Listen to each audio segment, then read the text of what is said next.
我要去总督府衙门做事了，这里就交给你了。有我呢，放心吧。这破差事也推不开。早知如此，何必要从家乡出来？那能怪你吗？是他们拿着枪，压着我们出来的。反正我也顾不上你了，我得照顾娘。你带着黑子多多保重。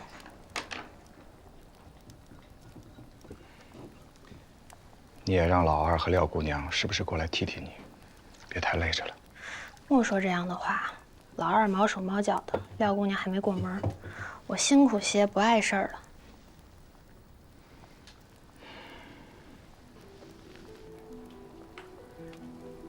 来，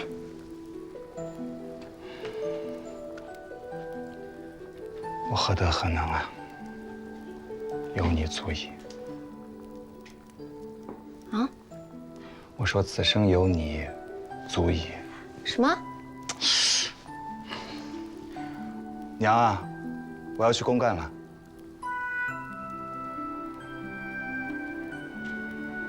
走了。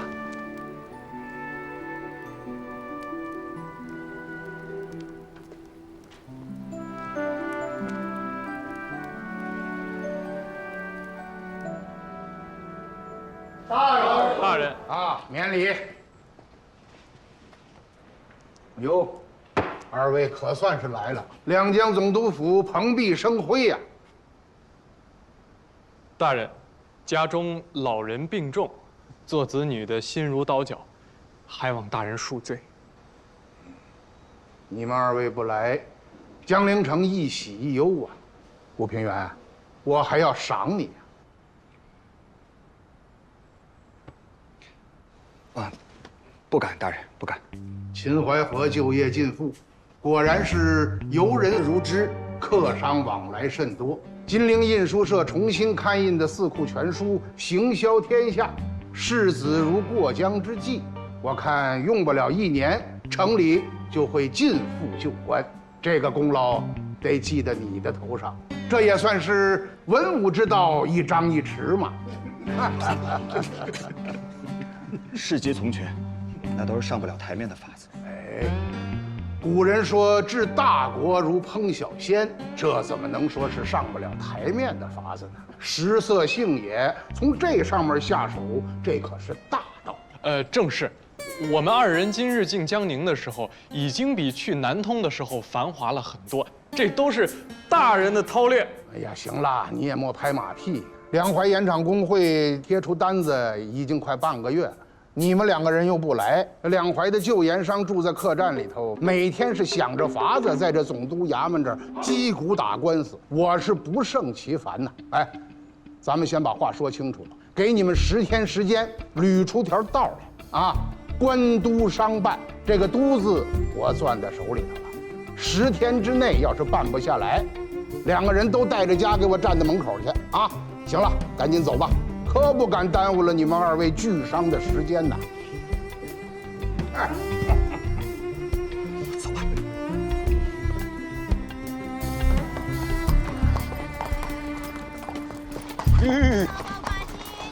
哎，你说，瑞林这老东西忒狡猾，弄得我们俩跟2头牛似的。他1分钱不出，把我们俩鼻孔穿上绳蹬在手里，没这道理。我也在愁呢，盐场工会的那些旧盐商该怎么处理？我是见不着他们，说句不恭敬的话，老爷子强举豪夺，把他们手里的盐场抢过来，幸好他们不知道老爷子躺下了，不然非得围上来把我生吃了。李家现在每年会从商铺里选拔能干的伙计，让他们自个儿出去当掌柜。我家老爷子为了盐场的事攒了不少人才，你要是缺人就跟我说。多谢兄弟。兄弟，约定还是那个约定啊，半年之内要做不过我，还得把手里的盐场给我，省得我爹笑话我没本事。这个我自然知道，但万一要是做过了呢？那不怕，你放心去做，我自然也不会手下留情的。不过还有一点，兄弟还是兄弟。我也是。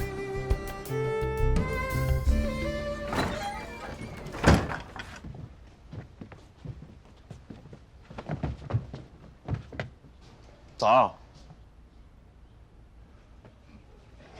让你跟着我，你贴我那么近干什么？你以为我愿意啊？刚帮你修了海棠，这来给你做标识。要不是玉儿威胁我，王八蛋愿意跟你那么近啊？哎，你快跟我说说，玉儿怎么讲的？他说：“有人我来挡，有刀我来扛，惹出天大的祸来他偿命。你头发丝要掉了，让我抵命。我跟你说，你要敢掉一根头发，我这就给你插回去。”好嘛，我这请个张飞回来。我说黑子兄啊，你要没什么事儿的话，回南通吧。什么意思啊？啊？是不是看不起我？大家都是读书人啊，你别动不动就把脑子掏出来吓唬我啊！好，好，你不想回就不回了。不给我惹麻烦，我也不给你惹麻烦。咱们俩呢相安无事，我把你毫发无损的送回家，就交差了。我信你，咱们黑子兄可是一诺千金的好汉。总在这里拍马屁，我还不知道我是一诺千金的好汉。好汉，眼下帮我个忙，帮我跑个腿儿。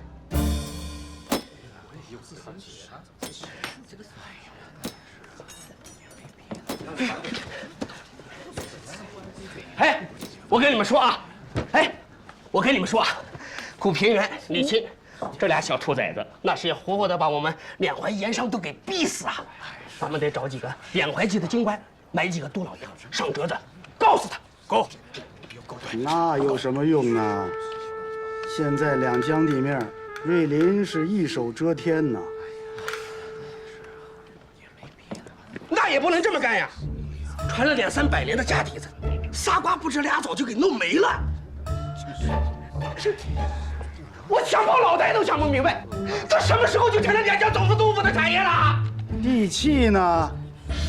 你要是有地气，我陪你到两江总督府打官司。人在矮檐下，不能不低头。古平原李靖，这俩小王八蛋！王八蛋，你骂谁呢？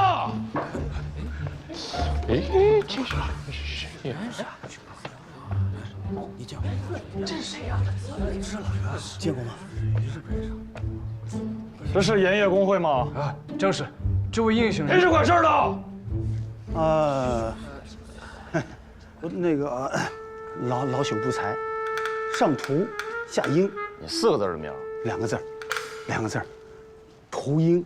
敢问英雄，您来自哪里？找老朽有何事啊？您是？问完没有？你叫我黑子就行，我是古平原的大哥。哦，古先生要见你，请吧。我倒是谁呢？你不就是古先生的下人吗？啊，盐业工会的诸位，在这儿已经待了20多天了，在座的各位，哪个都是200年以上经营盐业的老家儿。他要想隔行取利，他得到这儿来拜会我们才是啊。对呀，过来呀，拜会呀。要不他在盐业怎么能玩得转呢？啊！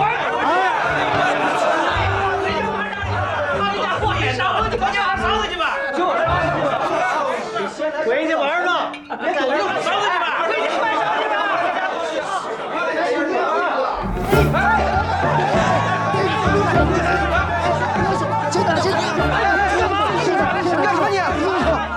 英雄，大哥，轻点，哎，大哥呀，这多不体面呐！哎呦，大哥，英雄，轻点！哎呦，我的妈呀！佟老伯，何须行此大礼啊？啊！你说什么？能有这样行礼的吗？姓古的，你也太不知道尊重人了你！我屠英那是大街上那些烂烟鬼、流浪汉吗？我除了经营盐业，我还经营了10几家绸缎庄呢。我替盐商出头，总督大人见了我都客客气气的。佟老伯莫生气啊！他有什么得罪你的地方，我向您赔罪。这不盐业工会人多嘴杂的，想向你讨教2句都不方便，我特地让他请你来的。有这么请的吗？啊！你看看我这后脖梗子，都被他掐肿了。我这么跟你说吧，从盐业工会到这儿，我这两脚几乎就没着地，他就掐着我的脖梗子，就这么给我提溜过来的。哎呀，怎么回事啊？黑子，就是他。我请你没有啊？一进来就一堆废话，想回去是吧？来，别，好好说话啊！都是读过书的人，就跟我说《康熙字典》里边有的词儿。诸位，今儿我请你们来，想必我不用说，你们也知道。咱们闲话不多说，两淮的盐业是江南第一大买卖，老百姓过日子离不开什么？盐。军队打仗离不开什么？盐。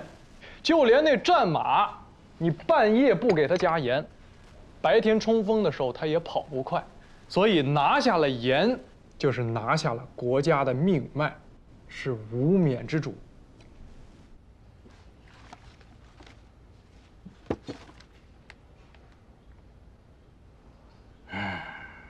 10年鏖战，损耗巨大。两淮的盐场也早就废弃了。我始终想不明白啊，长久以来，江南人吃的盐都是从哪儿做的呀？此话不可多说呀。涂老伯今日不说，害的可是以后的你们。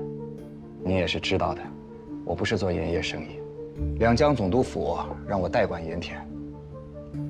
总督大人的意思是，想要保持两淮盐业的活力，就不能全部交到李万堂的手中，因此才有了这个半年之约。今日涂老伯要是什么都不说，那我只能回去两手一摊，把差事一交，就说我无能为力。于我而言，没有半点损失啊。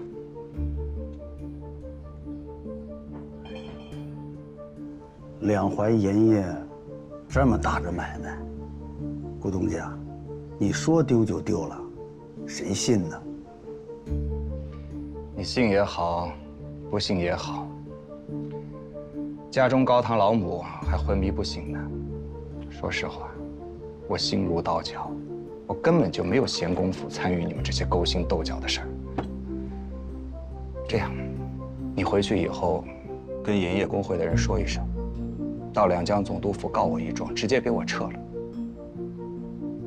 我啊，感激不尽。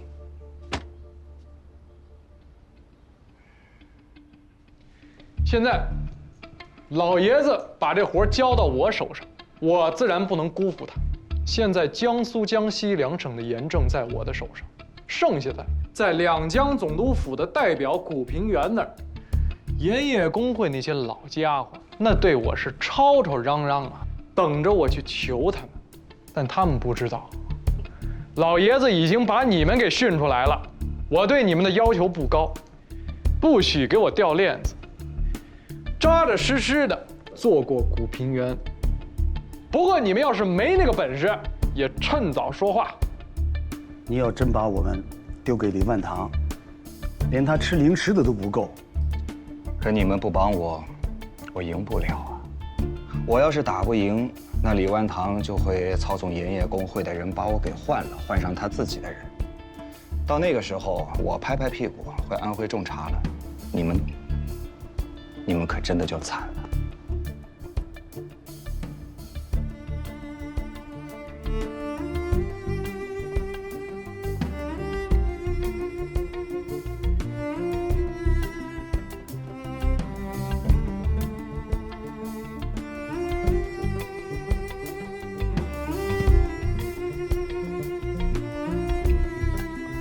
那我就赌你不是小人。我是不是小人，容我们以后再看。眼下当务之急是涂老伯，您要跟我说实话呀。我跟我爹不一样，我对你们就2点要求：第一，修缮盐场的钱已经准备好了，你们到了地方要抓紧时间修缮盐场，招伙计、耗房子，把店铺给我开起来。江苏、江西一带3个月之内把店铺给我铺满。第二，再给你们3个月时间，给我侵略到古平原的地盘上去。我不怕你们花我的钱，我怕你们没本事，有钱都花不出去。听明白了吗？谨遵说动家之命。盐场其实没有被毁。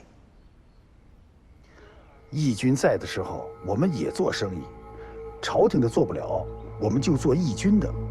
况且人家给的铜钱，1分也不少。只是这事儿让朝廷知道了，朝廷说我们从了反贼，这个罪名谁都受不了。所以有些人在江宁沦陷之前，不管他是有意识的还是无意识的，把盐田就卖了，防的是日后朝廷来找麻烦。李万堂就是找准了这个空当，收了不少的盐场。当然了，这里边也有那没出息的，像那姓潘的，抽大烟败了家底儿，私底下偷偷摸摸的把盐田卖给了李万堂，这事儿也是有的。我们在走的时候，把土墙都推到了盐田里，对外就说是丢弃了，你在外面看不出来。我说呢，这些都是我们做生意的损招，你不知道也不为怪。商铺、伙计们都在，只是地契没了。原来如此。陶老伯，这段日子我也时常翻翻册子，现在有些想法，还需要跟您请教啊。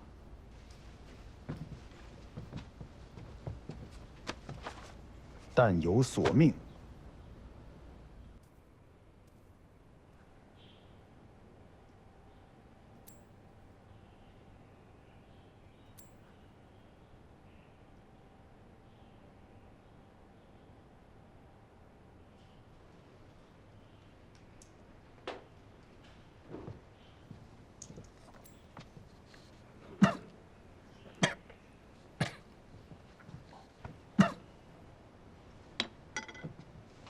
手太重。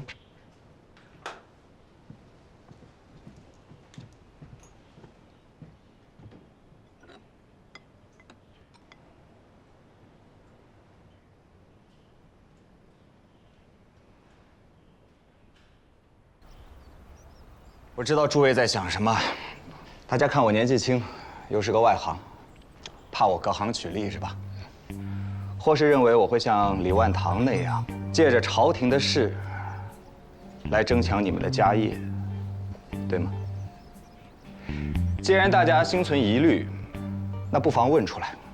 要是能解决，我就帮大家解决；我要是解决不了，大不了我把手中这1半盐田拱手相赠。我说到做到，反正我就是个代管，举贤让位这种事儿，也不是不可以。诸位请问吧。古董家做过盐吗？没有。古董家开过盐铺吗？也没有。古董家打算走水路运还是陆运？这个还没想到。股东家在曹帮是什么字号？字号？我的字号那应该是个空字吧？什么空字？可有老头子。哪个老头子？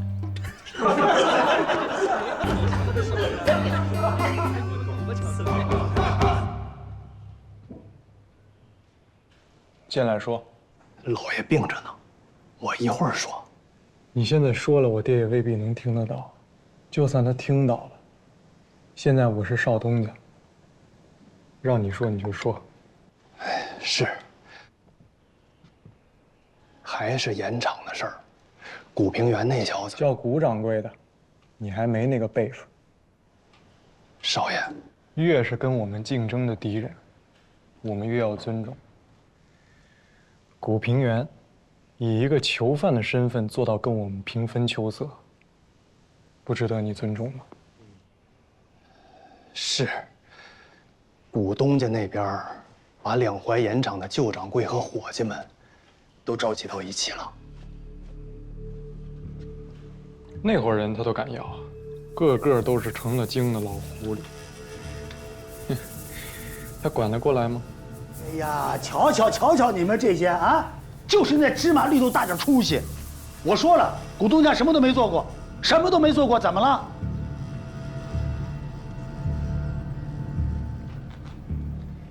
这个盐运呐，一般分2种，一种是陆运，一种叫漕运。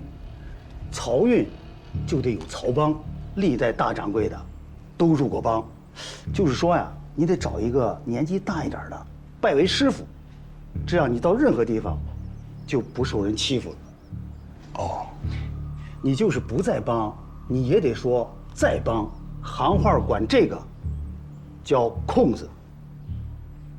漕运的家法是准冲，不准赖。冒充是没有罪的，但是你冒充了，不能不认。现在运河上下几十万漕帮弟子啊，那一大半都叫空子。受教了。那这个曹帮很厉害吗？哎呦，当然了，乾隆爷曾经也入过帮，那么现在还保留着乾隆爷赐给我们的用紫檀木做的龙头拐杖，作为历代帮主相传的信物。不过东家，就您这身份、地位，入帮不难吧？不难，不难。感谢各位掌柜提点。我是个茶商，可以说对于盐业呢，一窍不通。黑子，把咱们准备的礼物呈上来。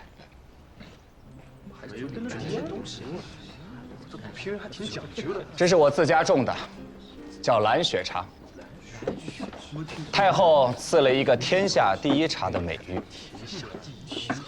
初次见面，表表心意，诸位拿回去都尝尝。古董家，大家都晓得你是一片好心，可是好心在生意场上没有用啊。是啊，这盐部里的学徒最少也要3年出师。是啊，我们几句话也不能把你教成内行人啊。古董家，人之前都不工资100万的。诸位，我可能这辈子都成不了内行，但是这不重要，重要的是，你们诸位都是内行。总督大人亲口跟我说了，他要两淮盐业的钱，最终还要留在两淮。因此，我现在和李万堂的这场仗不是我在打，那是你们在打。你们要替我打赢，要为自己而赢。从今日起，我立下规矩，所有盐店的纯利，咱们倒3期看。我拿3，各位拿7，如何？顾先生，您这不是在开玩笑吧？东家拿3成，伙计拿7成，这不乾坤倒转了吗？我做生意绝不开半句玩笑，只要我在这个位子上一天，这个规矩绝不改变。好，顾先生，我们跟你一起打赢这场仗。为顾先生打赢这场仗。我最后说一遍啊，不是我赢，是你们要赢。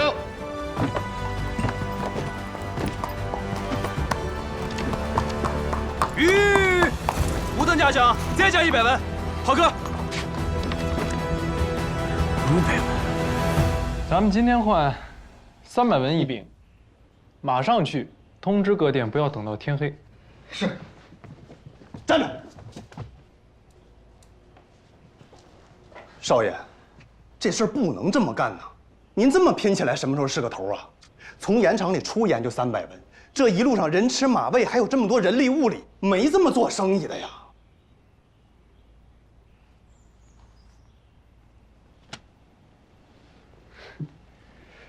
那你觉得这买卖应该怎么做呀？反正老爷要是清醒着，绝对不会同意这么干的。您这不是砍自个儿一刀吗？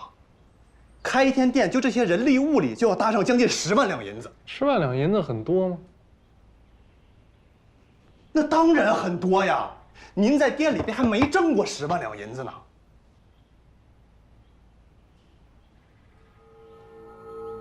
哼，呵呵呵，哎呀，好，好，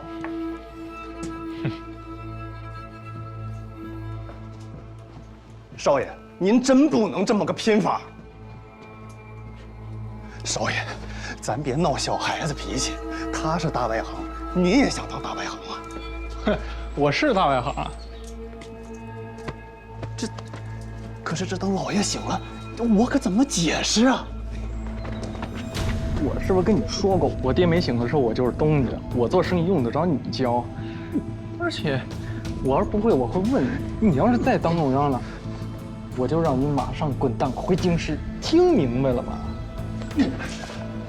而且10万两银子多不多？多。你觉得我们拼得过还是古平原拼得过？我的办法就是10天之内搞定他，半年时间太久，我没工夫跟他玩。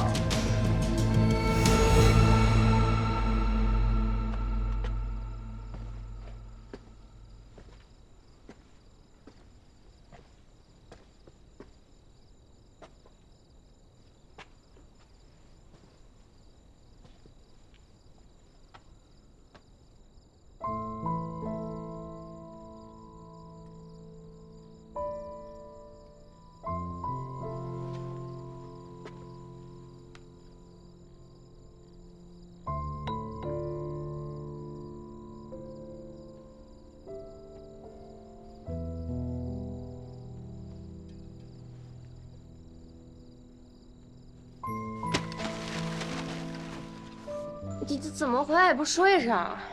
我回来看看娘醒了没。看也没有用，走走走。你这写着什么呢？嗯，没写，没什么。什么福郡古平原？没写。我看看。快去，你不是看？我看看你行不行？看我。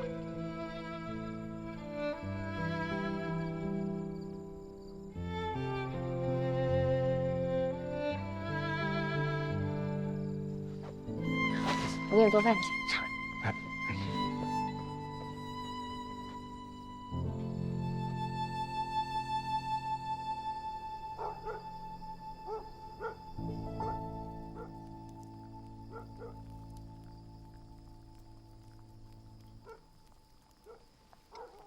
哎，又到了收茶的时候了，那咱们也回不去了。这样娘身体还好着呀，真想带娘回徽州。你不是找人帮忙了吗？那有什么用啊？这廖先生也不回去。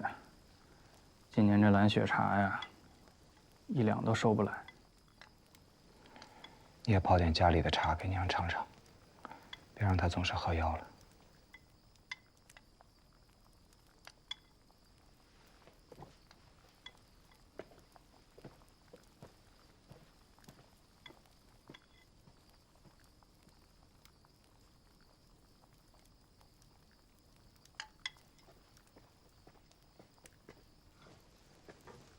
去吃饭吧，爹等着你呢。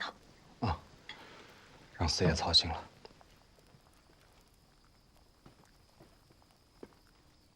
要是说从陆地上找人运盐啊，那是小事一件。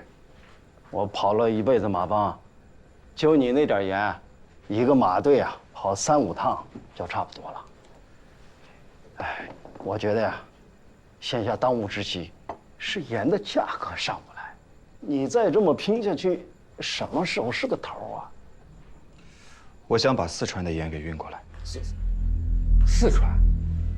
四川的井盐啊，固然便宜，可你们现在打的是价格战，难不成你想贩运私盐？